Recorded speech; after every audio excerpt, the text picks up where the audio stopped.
करी चाषीर हित रे नुआपड़ा जिला चाषीर हित रे आयोजन होतिबार आज बिजु जनता दल तरफ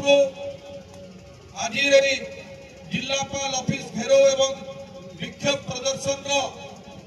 माननीय सभापति जिला सभापति अवनी जोशी महोदय आमर गहन रे उपस्थित जिला परिषद अध्यक्ष दली माझी महोदय आमर गहन रे उपस्थित आमर समस्त जिला परिषद मेंबर बंधु माने आमर गहन रे उपस्थित 5टा ब्लॉक आमर ब्लॉक चेयरमैन महोदय माने बिजु जनता दल तरफ आसबार आम बिजु जनता दल परिवार समस्त बिजु कृषक सेल एवं बिजु राज्य जेन अभाव देखा देइछे सार अभाव देखा देइछे चाषी के मारबार पाई चाषी के हत्या करबार पाई चाषी के समाप्त करबार पाई मोहन माझी डबल इंजिन सरकार जे नेतृत्व नौछे जेतेबेले 2024 मसीहा पर्यंत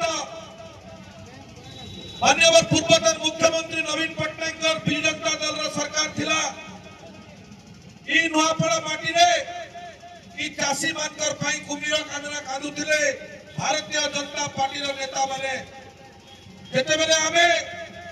प्रत्येक गांव के प्रत्येक चाषी के 10 बरा रु 15 बरा सार में दउथिलो से समय रे कहउथिले जे चाष रो अभाव छे चाषी रो अभाव छे सार रो अभाव छे किंतु आज मैं प्रश्न करुचे भारतीय जनता पार्टी से नेता बन के भारतीय जनता पार्टी प्रधानमंत्री एवं मुख्यमंत्री के डबल इंजिन सरकार नारा देलो जय जवान जय किसान नारा देलो 4.5 कोटी ओडिया के ओडिया अस्मितार कथा कहलो सेते बेले बोधे आज भूली जाउछ जे ओडिया चाषीर हित रे तमे कथा कहिथिलो से चाषी के भीख दबार भलिया राशन कार्ड रे गुटे गुटे आधार कार्ड रे गुटे गुटे बोरा आज तमे चाष जमी रे चाष करबा पई यूरिया सार दउछ तमे भूली दउछ